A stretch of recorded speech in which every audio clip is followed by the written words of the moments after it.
नमस्कार, मैं श्यामगिरी। आप देख रहे हैं टीएफडी इंडिया न्यूज 24। टीएफडी इंडिया न्यूज 24 में आप सभी दर्शकों का स्वागत है। संसद में बवाल मच गया और पीएमओ में हलचल तेज हो गया, सिर्फ इसलिए कि विपक्ष झुकने को तैयार नहीं है। अब बड़ी महत्वपूर्ण यह है कि भारतीय जनता पार्टी ने जो पंगा ले लिया है छात्रों के साथ, या इस वक्त देश के जो हालात हैं वह बस से बदतर वाले हालात में देश आकर के खड़ा हो गया है। लेकिन मोदी सरकार के लिए मुश्किल तब खड़ी हो जा रही है जब मोदी सरकार नए नए कानून पास करना चाहती है, लेकिन सदन के अंदर आना नहीं चाहती है। अमित शाह को लेकर के जिस तरह विपक्ष हमलावर है और विपक्ष ने जिस तरह आवाज बुलंद की है, राम मंदिर की चंदा चोरी और छात्रों पर हुई बर्बरता पर जवाब देना है सरकार को। राम मंदिर पर बहस करानी है, छात्रों पर कराना है और जवाब गृह मंत्री अमित शाह को देना है, क्योंकि अमित शाह ने ही पैलेट गन चलाने का आदेश दिया है, अमित शाह ने ही AK-47 चलवाया है, टीयर गैस छोड़वाए हैं, कील वाला लाठियां भाजी है और बच्चियों के साथ बर्बरता हुई है, उनके कपड़े फाड़े गए हैं। अब विपक्ष इस पर कहता है कि अमित शाह आए और आकर के सदन के अंदर बयान दे कि यह किसने आदेश दिया, और अमित शाह ने आदेश अगर नहीं दिया तो अमित शाह के आदेश के बगैर प्रशासन ने इसका इस्तेमाल कैसे किया, इसका जवाब नहीं है। लेकिन सरकार इन सभी चीजों से बचने के लिए नायाब तरीके निकाल रही है, जबकि सरकार बहुत बुरी तरह से फंसी हुई है और इससे वह बाहर निकल नहीं पा रही है। आज 4 बिल पास करने की एक नोटिफिकेशन है, जिसमें 2 बिल अलग अलग मंत्री करेंगे और 2 बिल गृह मंत्री करेंगे, लेकिन इन चारों बिलों में डिलिमिटेशन का बिल नहीं है। अब डिलिमिटेशन का बिल नहीं है तो बाकी के 4 जो बिल हैं वह गृह मंत्री अमित शाह ही आकर के करे, ऐसा जरूरी नहीं है। तो फिर 2 बजे तक के लिए स्थगित पार्लियामेंट, क्या उसके बाद अमित शाह आएंगे, जिसकी संभावना बहुत कम बताई जा रही है। अगर नहीं आते तो 1 दिन और कम हो गया, फिर 3 दिन और पार्लियामेंट सेशन बचेगा। इस बीच इंडिया गठबंधन के अंदर भ्रम डालने की कोशिश की जा रही है। शरद पवार की पार्टी एनसीपी के द्वारा, एनसीपी शरद पवार की बेटी सुप्रिया सुले प्रधानमंत्री नरेंद्र मोदी से मिलने गई। उन्होंने जो प्रेस कॉन्फ्रेंस में बयान दिया उससे यह लग रहा है कि वह भारतीय जनता पार्टी के साथ जाने वाली है, यानी कि शरद पवार के ऊपर जो शक और शरद पवार के ऊपर जो चर्चाएं चल रही थी वह सही साबित हो रही है। लेकिन अभी तो इसका ऐलान नहीं किया है कि वह एनडीए का हिस्सा बनने जा रहे हैं, लेकिन वह जा रहे हैं ऐसा प्रतीक हो रहा है। और भाषा जो चेंज हुई है, सुप्रिया सुले की अचानक भाषा बदली है, उस भाषा से भी पता चल रहा है कि शरद पवार के 8 सांसद जाने वाले हैं और शरद पवार की मुलाकात भी हुई। इसलिए भी इस पर मुहर लगती है क्योंकि शरद पवार अडानी के बड़ी खास हैं और अडानी के खिलाफ वह नहीं जा सकते। यह बात अलग है कि वह इंडिया गठबंधन के हिस्सा थे, नहीं तो उन्हीं की पार्टी तोड़ दी भारतीय जनता पार्टी ने, लेकिन फिर भी वह भारतीय जनता पार्टी के साथ हैं। तो शरद पवार को पहचानने में उद्धव ठाकरे ने भी गलती की और कांग्रेस ने भी गलती की, दोनों ने गलती की। उद्धव ठाकरे की सरकार भी शरद पवार ने ही गिराई थी। यह इस बात का खुलासा जब अजीत पवार जीवित थे तभी उन्होंने किया था कि शरद पवार, एकनाथ शिंदे, देवेंद्र फडणवीस, गौतम अडानी, यह लोग, अजीत पवार, यह सब थे उस बैठक में जब 50 खोके एकदम ओके का नारा लगा था और सौदेबाजी हुई थी और 43 सांसद शिवसेना उद्धव ठाकरे के टूट करके आ गए थे। अभी जो 5-6 सांसद टूटे हैं उद्धव ठाकरे के, हो सकता है शरद पवार का ही उसमें भी हाथ हो। अब यह शक और गहरा रहा है, लेकिन फिर भी 8 सांसद जाने से डिलिमिटेशन बिल पास नहीं होता है। पास तब होगा जब डीएमके और अखिलेश यादव, इन 2 लोगों की पार्टियां समर्थन देगी। लेकिन यह तो क्लियर हो चुका है कि हम, अखिलेश यादव ने आज अभी कुछ वक्त पहले संसद से बाहर आते वक्त उन्होंने कहा कि हम डिलिमिटेशन का बिल नहीं पास होने देंगे, और स्टालिन ने भी कह दिया कि हम समर्थन नहीं करेंगे। यानी कि शरद पवार जाए या आए कोई फर्क नहीं पड़ता, डिलिमिटेशन बिल पास नहीं होगा। लेकिन इन सब के बीच मामला उलझ कहां जा रहा है कि आज द हिंदू अखबार के प्रथम पेज पर राहुल गांधी का लेख छपा है, और राहुल गांधी के लेख में जो प्रसारित हुआ है वह मोदी सरकार के रातों की नींद उड़ा दिया है। पीएमओ के अंदर एक हलचल सी मची हुई है, और उस हलचल से मोदी सरकार बहुत खासे परेशान हो रही है, और उसे यह अब समझ नहीं आ रहा है कि वह क्या करे और न करे। इससे यह भी मतलब निकलता है कि सरकार के अंदर एक मत इस वक्त नहीं है, और राहुल गांधी का हर वार जो है वह मोदी पर भारी पड़ रहा है। यानी कि इससे यह भी साबित हुआ कि सरकार चाहे जितना भी मीडिया को खरीद ले, मीडिया, अखबार और टीवी चैनल जो मोदी के साथ बिके हुए हैं या जिन्हें गोदी मीडिया कहा जाता है, वह ना दिखाएं, स्थान न दे। सोचिए आप दर्शक की प्रयागराज में लाखों की संख्या में, जितना स्टेडियम के अंदर, उससे कई गुना लोग बाहर सड़कों पर थे, लेकिन उनको स्थान नहीं दिया गया। लेकिन द हिंदू ने जो राहुल गांधी के इसे छापा है, विश्व में उसकी चर्चा होने लगी है। यानी कि द हिंदू बहुत मान्य हुआ, बिका हुआ नहीं है, वह हर किसी को लेकर, सरकार को लेकर के छापते रहता है। तो ऐसे में राहुल गांधी का जो छात्रों को लेकर के उन्होंने लिखा है और अमित शाह की जवाबदेही, एक बात बहुत क्लियर कर दिया है राहुल गांधी ने अपने लेख में। राहुल गांधी ने कह दिया कि अमित शाह को इस्तीफा देना ही होगा। यानी कि अभी तक माफी मांगने की और जिम्मेदारी लेने की बात कही जा रही थी, और अब इस्तीफे की बात कही जा रही है। और जब इस्तीफे की बात कही जा रही है तो इसमें अमित शाह के लिए बहुत संकट है। लेकिन जैसा कि मैंने आप दर्शकों को सुबह के कार्यक्रम में कहा था, इस सरकार के साथ बहुत बड़े संकट आन खड़े हो गए हैं, और 15 अगस्त के बाद मोदी और शाह के दिन अच्छे नहीं चल रहे हैं। अब महत्वपूर्ण यह है, और आप दर्शक ध्यान रखिएगा, सुप्रिया सुले क्यों गई हैं, शरद पवार क्यों जा रहे हैं एनडीए के साथ, इसका भी मैं आप दर्शकों को बता रहा हूं। इसी पॉइंट्स में यह भी आप दर्शकों को बताऊंगा, बड़े ध्यान से समझिएगा इस कार्यक्रम को। शरद पवार की बेटी जो आज नरेंद्र मोदी से मिलने गई है, या शरद पवार जो शामिल होने जा रहे हैं, अब 15 अगस्त के बाद कहा जा रहा है कि नरेंद्र मोदी, अमित शाह और योगी आदित्यनाथ, यह 3 बड़े चेहरे भारतीय जनता पार्टी के 15 अगस्त के बाद कभी भी इन लोगों का इस्तीफा होगा। आरएसएस इस काम में लग चुका है, और आरएसएस इन लोगों को अब अपने पदों पर नहीं रहने देगा। मोदी और शाह को पूरी तरह से निकाला जाएगा, और योगी जाएंगे गोरखपुर।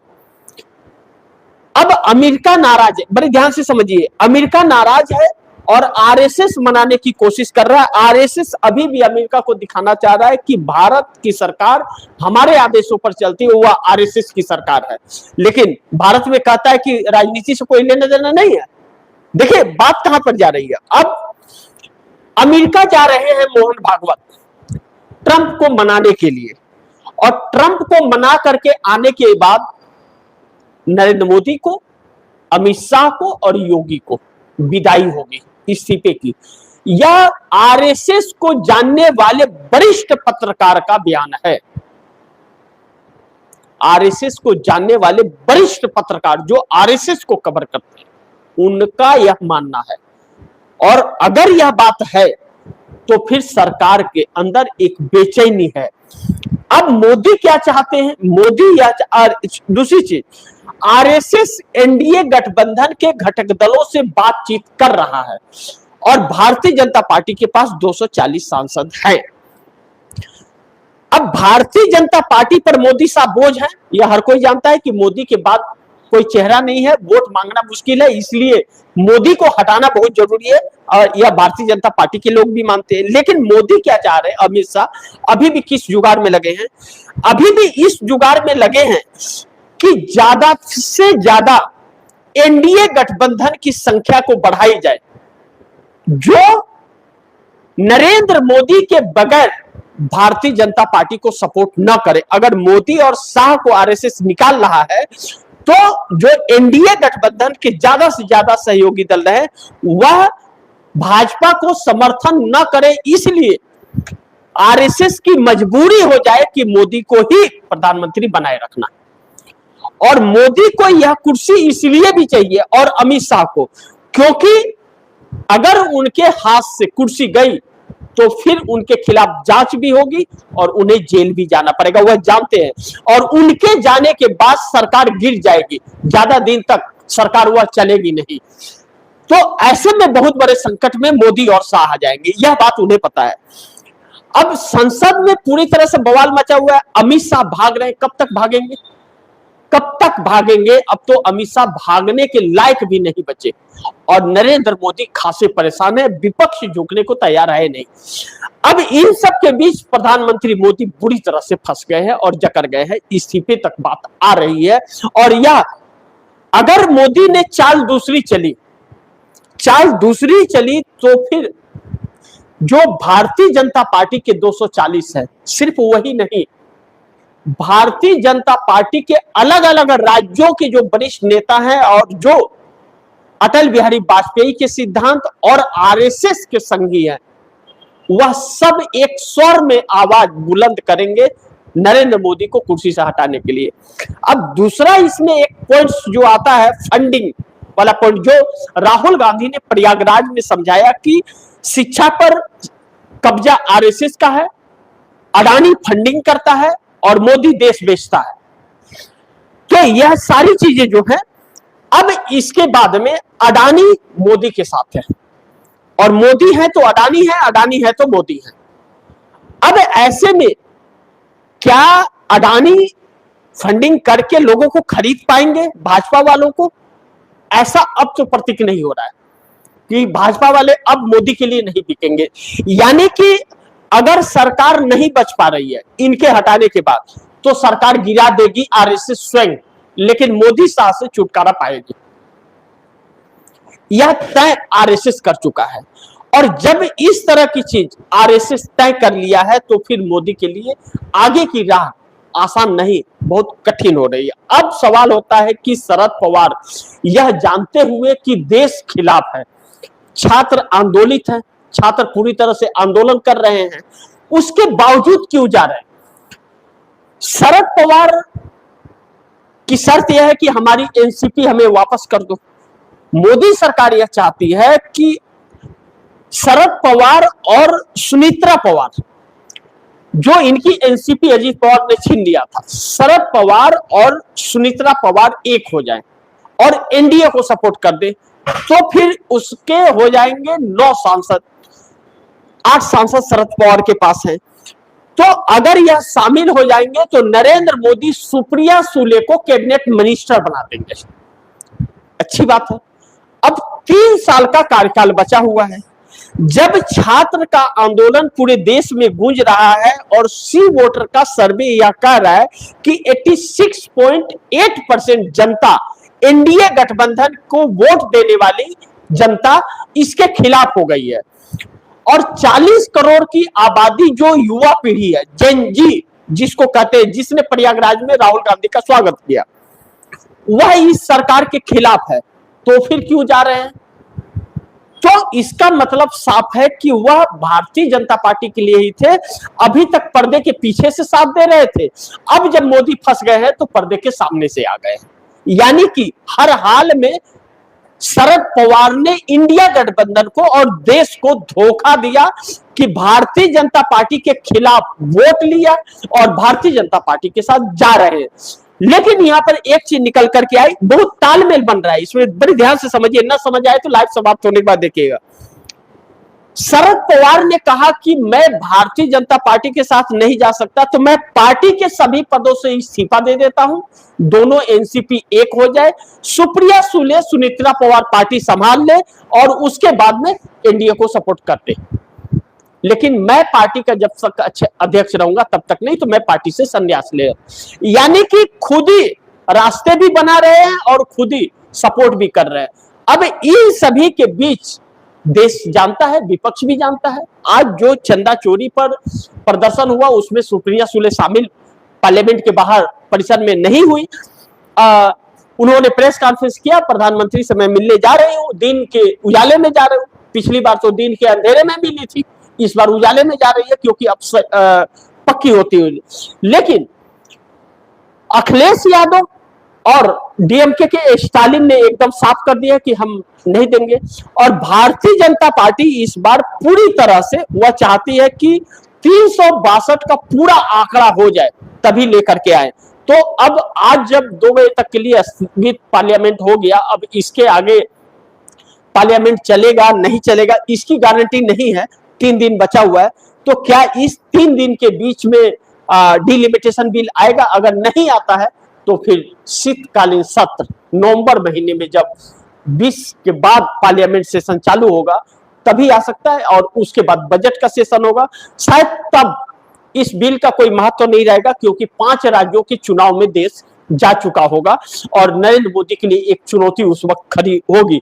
तो ऐसे में देखते हैं आगे क्या होता है। जो भी होगा खबरें तो आप दर्शकों तक मैं लाते ही रहूंगा। लेकिन इस बीच एक और बड़ी दिलचस्प है कि झारखंड के अंदर भी छात्र आंदोलित है और वहां पर विधानसभा घेराव कर रहे हैं। लेकिन पुलिस की कॉपरेट और छात्रों के कॉपरेट कर रही है। छात्र साफ कर रहे हैं कि जहां तक हमें जाने देंगे हम जाएंगे और जहां रोक देंगे हम वहां बैठ जाएंगे। सीबीआई जांच की मांग वहां हो रही है और बहुत सी मांगे झारखंड सरकार ने मान ली है छात्रों की, लेकिन सीबीआई जांच की मांग अभी तक नहीं मानी है। इसके लिए छात्र अभी भी आंदोलित है। सरकार मानती है या नहीं मानती है वक्त बताएगा, तो हम आप दर्शकों के सामने वह भी ला करके रखेंगे। लेकिन इस वक्त जेनजी जो देश की है 40 करोड़ की आबादी वाली, वह कहीं ना कहीं राहुल को सपोर्ट कर रही है। और इस चीज का उल्लेख जब द हिंदू में राहुल गांधी करते हैं और राहुल गांधी साफ यह कह रहे हैं कि हम जेनजी के साथ है और उसकी आवाज बुलंद करेंगे, तो उस पर झुकने को तैयार नहीं है। तो अमित शाह के अभी इस्तीफे की मांग हो गई है। अमित शाह इस्तीफा देते हैं विपक्ष के मांगने पर या आरएसएस उन्हें निकाल करके बाहर कर देता है। इस्तीफा तो उनका पक्का होना है और अगस्त महीने में इस्तीफा हो जाएगा, 15 अगस्त के बाद या पहले, यह देखना बहुत महत्वपूर्ण होगा। पहले तो बहुत मुश्किल है लेकिन बाद में जरूर होगा, इस तरह की बात कही जा रही है। बाकी आप दर्शकों की क्या राय है, क्या सुझाव है, कमेंट बॉक्स में जरूर दीजिएगा। इस खबर को ज्यादा से ज्यादा शेयर कीजिएगा, अपने दोस्तों को भी कहिएगा आगे शेयर करें। और आपने अगर टीएफडी इंडिया न्यूज़ 24 को सब्सक्राइब नहीं किया सब्सक्राइब कर लीजिए, अपने दोस्तों को भी कहिएगा सब्सक्राइब करें। मिलते हैं अगली खबर के साथ, तब तक के लिए नमस्कार।